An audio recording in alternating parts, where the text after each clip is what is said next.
அனைவருக்கும் ஆர்சிசியின் அன்பான வணக்கங்கள். இன்றைக்கி நம்ம என்ன வினாக்கள் பார்க்க போகிறோன்னா, இந்திய தேசிய இயக்கம் இந்த தலைப்பிலிருந்து மொத்தம் 100 வினாக்கள் என்று நான் பார்க்க போகிறோம். வாங்க வினாக்கள் பார்க்கலாம். ஒன்றாவது வினா, தென்னிந்தியாவில் காந்தி அமைத்த பத்திரிகை என்ன? Indian opinion.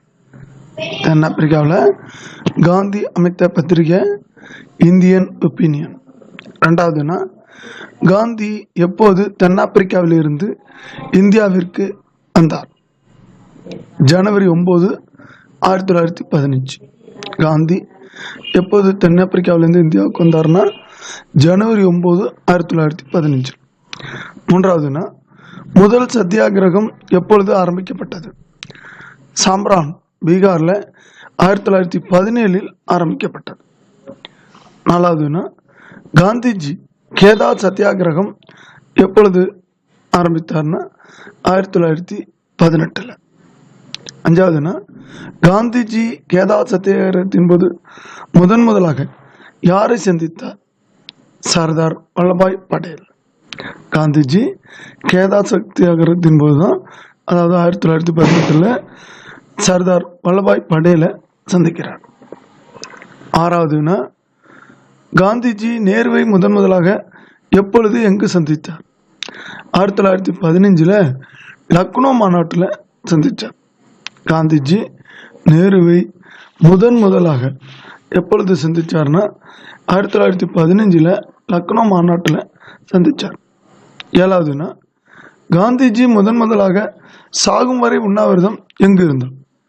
அகமதாபாத் சத்தியாகிரகத்தில். காந்திஜி முதலாக சாகும் வரை உண்ணாவிரதம் இருந்த இடம் அகமதாபாத் சத்தியாகிரகம். எட்டாவதுனா, மாண்டேகு ஜேம்ஸ் போர்ட் சீர்திருத்தம் எந்த ஆண்டு இயற்றப்பட்டது? 1919. மாண்டேகு ஜேம்ஸ் போர்ட் சீர்திருத்தம் 1919 இயற்றப்பட்டது. ஒன்பதாவதுனா, மாகாணங்களில் இரட்டை ஆட்சி முறை எந்த சட்டத்தால் கொண்டு வரப்பட்டது? மாண்டேகு ஜேம்ஸ் போர்ட் சீர்திருத்த சட்டத்தினால மாகாணங்களில் இரட்டை ஆட்சி முறை கொண்டு வரப்பட்டது. பத்தாவதுனா, மாண்டேகு ஜேம்ஸ் போர்ட் சீர்திருத்தம் ஆங்கிலேயரின் பெருந்தன்மையற்ற செயல் எனவும் அதனை ஏற்றுக்கொள்வது இந்தியரின் மதிப்புடையதாகாது என்றவர் யார்? அன்னி பெசன்ட்.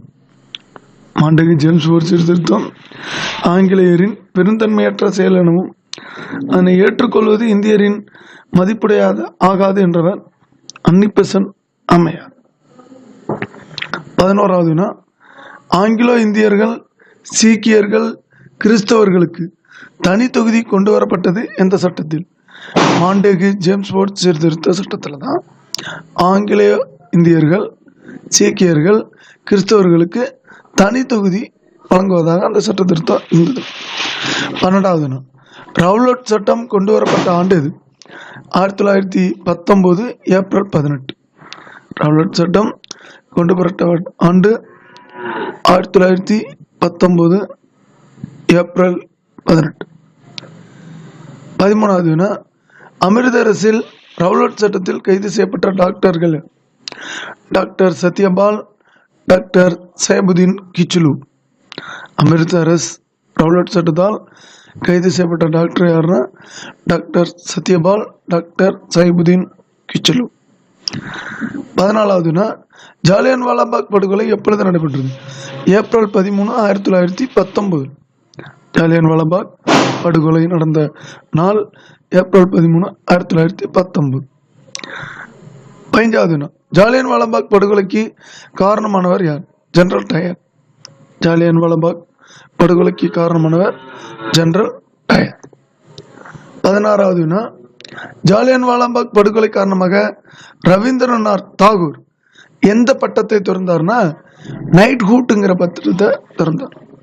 ஜாலியன் வாலாபாக் படுகொலை காரணமாக ரவீந்திரநாத் தாகூர் எந்த பட்டத்தை திறந்தார்னா நைட்ஹுட்ங்கிற பட்டத்தை திறந்தார். 17ஆவதுனா, ஜாலியன் வாலாபாக் படுகொலை காரணமாக காந்திஜி எந்த பட்டத்தை திறந்தார்னா ஹைசர்-இ-இந்துங்கிற பட்டத்தை திறந்தார். ஜாலியன் வாலாபாக் படுகொலை காரணமாக காந்திஜி எந்த பட்டத்தை திறந்தார்னா ஹைசர்-இ-இந்துங்கிற பட்டத்தை திறந்தார். 18ஆவதுனா, ராஜேந்திர பிரசாத் காந்தியை எப்பொழுது சந்தித்தார்? 1917 சம்ரான் சத்தியாகிரகத்தில் தான் ராஜேந்திர பிரசாத் காந்திஜியை சந்திச்சார். 19வது தினம் கிலாபத்து தினம் எப்பொழுது அனுசரிக்கப்பட்டது? 1919 அக்டோபர் 19ஆம் தேதி கிலாபத்து தினம் அனுசரிக்கப்பட்டது. 20வது நாள் வேல்ஸ் அரசர் இந்தியாவிற்கு எப்பொழுது வருகை புரிந்தார்? 1921 வேல்ஸ் அரசர் இந்தியாவிற்கு வராங்க. 1921 இந்த வேல்ஸ் அரசர் அந்த மும்பையில் இறங்குறாங்க. அதற்காக தான் அங்கே ஒரு மிகப்பெரிய ஆர்ச் ஒன்று கட்டப்பட்டுள்ளது. 21வது நாள் ஒத்துழையாமை இயக்கத்தின் காந்திஜி கைவிட காரணம் என்ன? சௌரி சௌரா சம்பவம் 1922 நடந்தது. அதனால தான் ஒத்துழையாமை இயக்கத்தினை காந்திஜி கைவிட்டார். ஒத்துழையாமை இயக்கத்தினை காந்திஜி கைவிடப்பட காரணமான நிகழ்ச்சி சௌரி சௌரா சம்பவம் 1922. விவசாயிகள்லாம் என்ன பண்ணி போகிறாங்க, போலீஸ் ஸ்டேஷன் அடித்து உடைச்சி அந்த போலீஸையெல்லாம் சாவடிச்சிடுறாங்க துப்பாக்கியில் சுட்டு. அதனால் அதை கைவிட்டுறாரு. 22வது நாள் காங்கிரஸ் எந்த மாநாட்டில் வரிகுடா இயக்கத்தை தொடங்கி எதுனா 1921 அகமதாபாத்தில் நடந்த மாநாட்டில் தான் வரிகுடா இயக்கம் கொண்டு வரப்பட்டது. 23வது நாள் அனைத்து பிரிவினரும் கலந்து கொண்ட மக்கள் இயக்கம் எது? ஒத்துழையாமை இயக்கம். அனைத்து பிரிவினரும் கலந்து கொண்ட மக்கள் இயக்கம் எதுனா ஒத்துழையாமை இயக்கம். 24வது நாள் சுயராஜ்ய கட்சி எப்பொழுது தோற்றுவிக்கப்பட்டது? அலிப்பூர் சிறையில் 1923 ஜனவரி 1 சுயராஜ்ய கட்சி CR தாஸ், மோதிலால் நேரு 2 பேரும் துவங்குறாங்க. 25வது நாள் சுயராஜ்ய கட்சியின் நோக்கம் என்ன? ஆங்கிலேயரை சட்டமன்றத்திலே எதிர்ப்பது தான் இந்த சுயராஜ்ய கட்சியோட நோக்கம். சுயராஜ்ய கட்சியை தோற்றுவித்தவர்கள் யார் யார்? CR தாஸ், மோதிலால் நேரு. சுயராஜ்ய கட்சியை தோற்றுவித்தவர்கள் CR தாஸ் மற்றும் மோதிலால் நேரு. 27வது நாள் CR தாஸ் எப்பொழுது மறைந்தார்? 1925. 1925 CR தாஸ் இறப்பிற்கு பிறகு சுயராஜ்ய கட்சி மீண்டும் கலைக்கப்பட்டு விட்டது, காங்கிரஸோட இணைந்துடுது. 28வது நாள் 1920 நாக்பூர் காங்கிரஸ் மாநாட்டிற்கு தலைமை தாங்கியவர் யார்? விஜயராவாச்சாரியார். 1920 நாக்பூர் காங்கிரஸ் மாநாட்டிற்கு தலைமை தாங்கியவர் விஜய ராகவாச்சாரியார். 29வது நாள் வேல்ஸ் இளவரசர் எப்பொழுது சென்னைக்கு வருகை புரிந்தார்னா 1922. வேல்ஸ் இளவரசர் எப்பொழுது சென்னைக்கு வருகை புரிந்தார்னா 1922. 30வது நாள் தேசபந்து என அழைக்கப்பட்டவர் யார்? CR தாஸ். தேசபந்து என அழைக்கப்பட்டவர் CR தாஸ். நேதாஜியின் அரசியல் குரு யார்? CR தாஸ். 31வது நாள் நேதாஜியோட அரசியல் குரு யாருன்னா CR தாஸ். 32வது நாள் அலிப்பூர் குண்டுவெடிப்புடன் தொடர்புடையவர் யார்? அரவிந்த் கோஷ். அலிப்பூர் குண்டுவெடிப்புடன் தொடர்புடையவர் அரவிந்த கோஷ். 33வது நாள் அகில பாரத் தலித் வர்த்தக சபையை தோற்றுவித்தவர் யார்? அம்பேத்கர். 1924 அகில பாரத் தலித் வர்த்தக சபையை தோற்றுவித்தவர் டாக்டர் அம்பேத்கர். 1924. 34வது நாள் 1924 பெல்காமில் நடைபெற்ற காங்கிரஸ் மாநாட்டிற்கு தலைமை தாங்கியவர் யார்? காந்திஜி. 1924 பெல்காமில் நடைபெற்ற காங்கிரஸ் மாநாட்டிற்கு தலைமை தாங்கிய என்ன காந்திஜி. இந்த ஒரு மாநாட்டுக்கு தான் காந்திஜி தலைமையேற்று நடத்துவார்.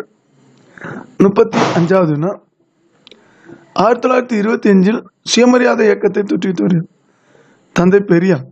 1925 சுயமரியாதை இயக்கத்தை தோற்றுவித்தவர் தந்தை பெரியார் ஈவேரா. 36வது நாள் தந்தை பெரியார் தொடங்கிய பத்திரிகைகள் எவை? குடியரசு, புரட்சி, விடுதலை ஆகிய பத்திரிகைகளை தந்தை பெரியார் நடத்தினார்.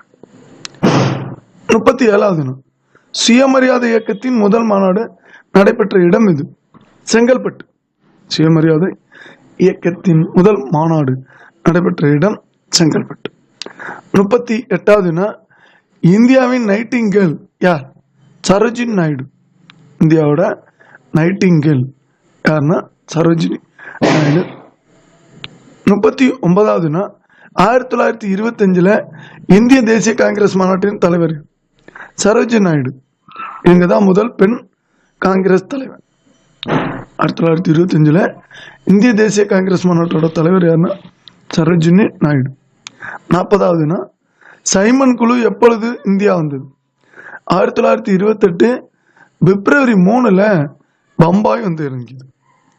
1928 பிப்ரவரி 3 பம்பாய் வந்து இறங்கிய குழு சைமன் குழு. 41 சைமன் குழுவை இந்தியர்கள் எதிர்க்க காரணம் என்ன?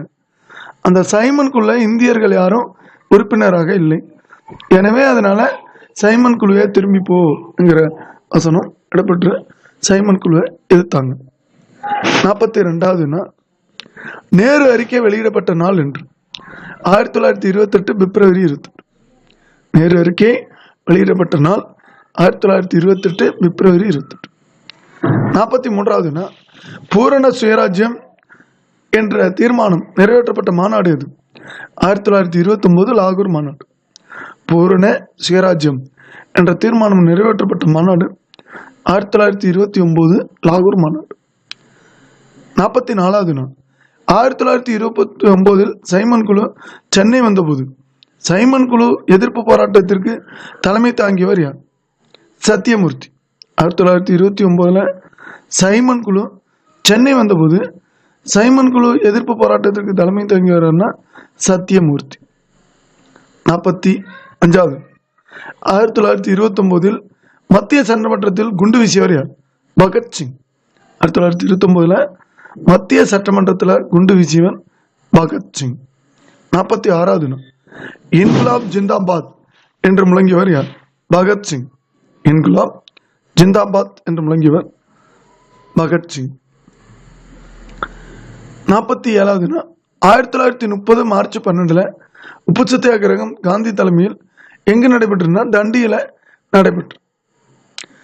48வது 1930 ஏப்ரல்ல தமிழ்நாட்டில் உப்பு சத்தியாகிரகம் ராஜாஜி தலைமையில் திருச்சியிலிருந்து வேதாரண்யம் வரை நடைபெறும் மேற்கொள்ளப்பட்டு வேதாரண்யத்தில் உப்பு காய்ச்சினாங்க. 49வது சென்னை மெரினா கடற்கரையில் உப்பு காய்ச்சியவர்கள் யார் யார்? பிரகாசம் மற்றும் நாகேஸ்வர ராவ். சென்னை மெரினா கடற்கரையில் உப்பு காய்ச்சியவர்கள் பிரகாசம் மற்றும் நாகேஸ்வரர். 50வது கேரளாவில் உப்பு சத்தியாகிரகத்தை நடத்தியவர் யார்? கேலப்பன். பையனூர்ல உப்பு சத்தியாகிரகத்தை நடத்துறாரு. நாட்டு மொழி செய்தித்தாள் சட்டம் எந்த ஆண்டு கொண்டு வரப்பட்டது? 1878. நாட்டு மொழி செய்தித்தாள் சட்டம் எந்த ஆண்டு கொண்டு வரப்பட்டது? 1878. 2வது நாட்டு மொழி செய்தித்தாள் ரத்து செய்தவர் யார்? ரிப்பன்பர்க். நாட்டு மொழி செய்தித்தாள் சட்டத்தை ரத்து செய்தவர் யாருன்னா ரிப்பன்பர்க். 3வது உள்ளாட்சி அமைப்புகளுக்கு அடித்தளம் அமைத்தவர் யார்? ரிப்பன்பர்க். உள்ளாட்சி அமைப்புகளுக்கு அடித்தளம் அமைத்தவர் யாருன்னா ரிப்பன்பர்க். அதனாலதான் உள்ளாட்சியின் தந்தைன்னு ரிப்பன்பர்க் அழைப்பாங்க. 4வது இல்பர்ட் மசோதா எந்த ஆண்டு கொண்டு வரப்பட்டது? 1883. இல்பர்ட் மசோதா எந்த ஆண்டு கொண்டு வரப்பட்டதுன்னா 1883. 5வது இந்திய வைஸ்ராய்களில் மிகவும் புகழ்பெற்றவர் யார்? ரிப்பன்பர்க். இந்திய வைஸ்ராய்களில் புகழ்பெற்றவர் யாருன்னா ரிப்பன்பர்க். 6வது பல்கலைக்கழகங்கள் இந்தியாவில் புரட்சியாளர்கள் உருவாக்கும் தொழிற்சாலை என்றவர் யார்? கர்சன் பிரபு. பல்கலைக்கழகங்கள் இந்தியாவில் புரட்சியாளர்களை உருவாக்கும் தொழிற்சாலைகள் என்றவர் யாருன்னா கர்சன் பிரபு. அடுத்து 7வது தொல்பொருள் சின்னங்கள் பாதுகாப்பு சட்டத்தை யார் கொண்டு வந்தார்னா கர்சன் பிரபு 1904. தொல்பொருள் சின்னங்கள் பாதுகாப்பு சட்டத்தை யார் கொண்டு வந்தார்னா கர்சன் பிரபு 1904. 8வது இந்திய தேசிய காங்கிரஸ் முதல் மாநாடு 1885 நடைபெற்ற இடம் எதுனா பம்பாய். 1885 தான் இந்திய தேசிய காங்கிரஸ் தோற்றுவிக்கப்பட்டது. அந்த ஆண்டு தான் முதல் ஆண்டு பம்பாயில் அந்த மாநாடு நடக்குது. 50வது நாள் இந்திய தேசிய காங்கிரஸின் முதல் மாநாட்டின் தலைவர் யாருன்னா WC பானர்ஜி. இந்திய தேசிய காங்கிரஸின் முதல் மாநாட்டின் தலைவர் யாருன்னா WC பானர்ஜி. 10வது நாள் இந்திய தேசிய காங்கிரஸ் முதல் மாநாட்டில் கலந்து கொண்டவர்கள் எத்தனை பேர்? 72 பேர். அதுதான் பிரேவ் 72ன்னு சொல்லுவாங்க. ஞாபகம் எடுத்துக்கிறதுக்காக பிரேவ் 72ன்னு சொல்லுவாங்க. இந்திய தேசிய காங்கிரஸ் முதல் மாநாட்டு பம்பாயில் நடந்தது. WG பானர்ஜி தலைமையில். அதில் மொத்தம் 72 நபர்கள் கலந்துக்கிட்டாங்க. அவங்கள பிரேவ் 72ன்னு சொல்லுவாங்க. 11வது இந்திய தேசிய காங்கிரஸ் இரண்டாவது மாநாடு அடுத்த வருடமே 1886 நடைபெற்ற இடம் எதுனா கொல்கத்தா. இந்திய தேசிய காங்கிரஸ் இரண்டாவது மாநாடு 1886 நடைபெற்ற இடம் எதுனா கொல்கத்தா. 12வது இந்திய தேசிய காங்கிரஸ் இரண்டாவது மாநாட்டின் தலைவர் யார்? தாதாபாய் நௌரோஜி. கொல்கத்தாவில் 1886 நடைபெற்ற இரண்டாவது மாநாட்டோட தலைவர் தாதாபாய் நௌரோஜி. 13வது இந்திய தேசிய காங்கிரஸ் மூன்றாவது மாநாடு 1887 நடைபெற்ற இடம் எது? சென்னை. இந்திய தேசிய காங்கிரஸோட மூன்றாவது மாநாடு 1887 நடைபெற்ற இடம் சென்னை. 14வது இந்திய தேசிய காங்கிரஸ் மூன்றாவது மாநாட்டின் தலைவர் யார்? பக்ருதீன் தியாப்ஜி. இந்திய தேசிய காங்கிரஸ் மூன்றாவது மாநாட்டின் தலைவர் பக்ருதீன் தியாப்ஜி. 15வது இந்திய தேசிய காங்கிரஸ் முதல் முஸ்லிம் தலைவர் யாருன்னா பக்ருதீன் தியாப்ஜி தான். இவர் தான் இந்திய தேசிய காங்கிரஸோட முதல் முஸ்லிம் தலைவர். அடுத்து 16வது மிதவாதிகள் காலம் இது 1885 1905 வரைக்கும். 17வது தீவிரவாதிகளோட காலம் இது 1905 1916 வரைக்கும். அடுத்து 18வது காந்திஜி காலம் என்ன? 1920 1947 வரைக்கும். இதை காந்திஜியோட முதல் சகாப்தம் இரண்டாவது சகாப்தம்னு 2 தான் பிரிப்பாங்க. அதை பின்னாடி பார்த்துக்கலாம். 19வது மிதவாதிகளின் தலைவர் யார்? கோபாலகிருஷ்ண கோகலே. மிதவாதிகளின் தலைவர் கோபாலகிருஷ்ண கோகலே. 20வது தீவிரவாதிகளின் தலைவர் யார்? பால கங்காதர திலகர். தீவிரவாதிகளின் தலைவர் யாருன்னா பாலகங்காதர திலகர். 21வது இந்தியாவின் முதுபெரும் மனிதர் யார்? தாதாபாய் நௌரோஜி. இந்தியாவின் முதுபெரும் மனிதர் தாதாபாய் நௌரோஜி. 22வது பிரிட்டிஷ் நாடாளுமன்றத்தின் பொது அவையின் முதல் இந்திய உறுப்பினர் யாருன்னா தாதாபாய் நௌரோஜி. பிரிட்டிஷ் நாடாளுமன்றத்தோட பொது அவையின் முதல் இந்திய உறுப்பினர் யாருன்னா தாதாபாய் நௌரோஜி. 23வது காந்திஜியின் குருவாக கருதப்பட்டவர் கோபாலகிருஷ்ண கோகலே. காந்திஜியோட குரு கோபாலகிருஷ்ண கோகலே. 24வது 1905 இந்திய பணியாளர் கழகத்தை, இதெல்லாம் தப்பா இருக்கு, கழகம்ங்கிறது எது வரும்னா இந்த கழகம் வேண்டாம். கழகத்தை தோற்றுவித்தவர் யாருன்னா கோபாலகிருஷ்ண கோகலே.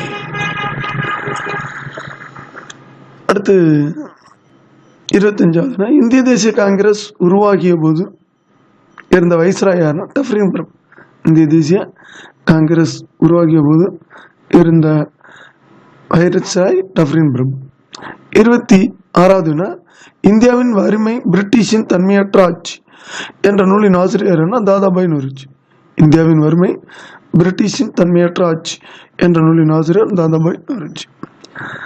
27வது செல்வ சுரண்டல் கோட்பாட்டை கூறியவர் தாதாபாய் நௌரோஜி.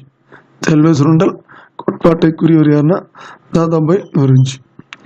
28வது லோக்மானியர் என்று அழைக்கப்பட்டவர் யார்? திலகர். லோக்மானிய திலகர் தான் அவரை படிப்போமே. 29வது திலகர் நடத்திய இதழ்கள் சுதந்திர போராட்டத்திற்காக ஒவ்வொருத்தவங்களும் நிறைய இதழ்களை நடத்துவாங்க. அதில் திலகர் நடத்திய இதழ்னா ஆங்கில பத்திரிகை மராட்டா, மராத்தி பத்திரிகை கேசரி. மராட்டாங்கிறது ஆங்கில பத்திரிகை, கேசரிங்கிற மராத்தி பத்திரிகை. இந்த இரண்டையும் திலகர் நடத்தி சுதந்திரத்தை பற்றிய விழிப்புணர்வை மக்களிடம் கொண்டு சேர்த்தார். 30வது வினா, திலகர் எந்த ஜெயிலில் அடைக்கப்பட்டார்னா பர்மாவில் உள்ள மாண்ட்லே ஜெயிலில் திலகர் அடைக்கப்பட்டார். திலகர் பர்மாவில் உள்ள மாண்ட்லே சிறையில் அடைக்கப்பட்டார்.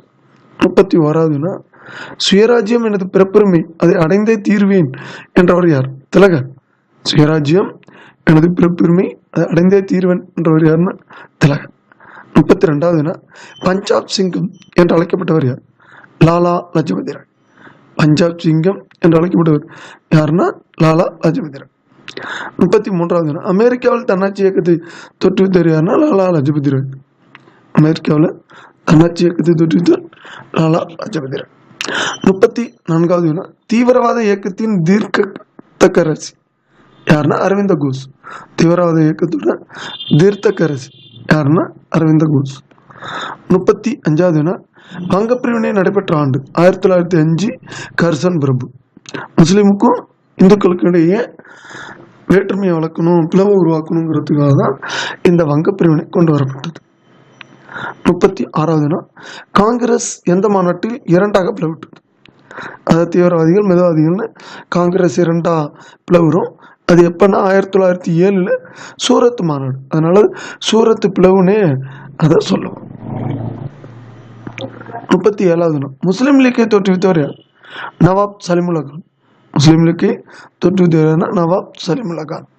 38வது வினா, மிண்டோ மார்லி சீர்திருத்தம் எப்பொழுது கொண்டு வரப்பட்டது? 1909. இதோட சிறப்பம்சம்னா முஸ்லீம்களுக்கு தனி தொகுதி வழங்குறதா அதில் இருந்தது. மிண்டோ மார்லி சீர்திருத்தம் கொண்டு வரப்பட்ட ஆண்டு 1909. சிறப்பம்சம் முஸ்லீம்களுக்கு தனி தொகுதி. 39வது வினா, முதல் உலகப் போர் நடைபெற்ற காலம் என்ன? 1914 1918 வரைக்கும். முதல் உலகப் போர் நடைபெற்ற காலம் 1914 1918 வரைக்கும். 40வது வினா, மிதவாத மற்றும் தீவிரவாத காங்கிரஸ்கள் இணைந்த மாநாடு எது? லக்னோ மாநாடு. 1916. 1907 காங்கிரஸ் சூரத்தில் பிளவு நடந்தது. அது லக்னோ மாநாடு 1916 இணைகிறாங்க. 41வது திலகர் தன்னாட்சி இயக்கத்தை ஆரம்பித்த இடம் பூனா. திலகர் தன்னாட்சி இயக்கத்தை ஆரம்பித்த இடம் பூனா. 42வது அன்னி பெசன்ட் தன்னாட்சி இயக்கத்தை ஆரம்பித்த இடம் சென்னை. அன்னி பெசன்ட் தன்னாட்சி இயக்கத்தை ஆரம்பித்த இடம் சென்னை. தன்னாட்சி இயக்கமே காங்கிரஸ் ரெண்டும் ஒன்றா ஆகணுங்கிறதுக்காக தான் இவங்க செய்வாங்க. 43வது அன்னி பெசன்ட் ஆரம்பித்த பத்திரிகை எது? New India. அன்னி பெசன்ட் ஆரம்பித்த பத்திரிகை எதுன்னு நியூ இந்தியா. 44வது இந்தியா ஹவுஸ் எங்குள்ளது? லண்டன்ல உள்ளது. இந்தியா ஹவுஸ் எங்க இருக்குன்னா லண்டன்கள. 45வது ஆகஸ்ட் அறிக்கை எப்பொழுது யாரால் அறிவிக்கப்பட்டது? 1917 ஆகஸ்ட் 20 மாண்டேகு என்பவரால். இதான் மாண்டேகு ஜேம்ஸ் போர்ட் திருத்தம். அதுதான் ஆகஸ்ட் அறிக்கை. 1917 ஆகஸ்ட் 20 மாண்டேகு என்பவரால் அறிவிக்கப்பட்டது. 46வது அபினவ் பாரத் சங்கத்தை தோற்றுவித்தவர் யார்? மகாராஷ்டிரா சவார்கர் சகோதரர். அபினவ் பாரத் சங்கத்தை தோற்றுவித்தவர்கள் மகாராஷ்டிரா சவார்கர் சகோதரர்கள். 47வது பாரத மாதா இயக்கம் யாரால் தோற்றுவிக்கப்பட்டது? நீலகண்ட பிரம்மச்சாரியால் சென்னை மாகாணத்தில் தோற்றுவிக்கப்பட்டது.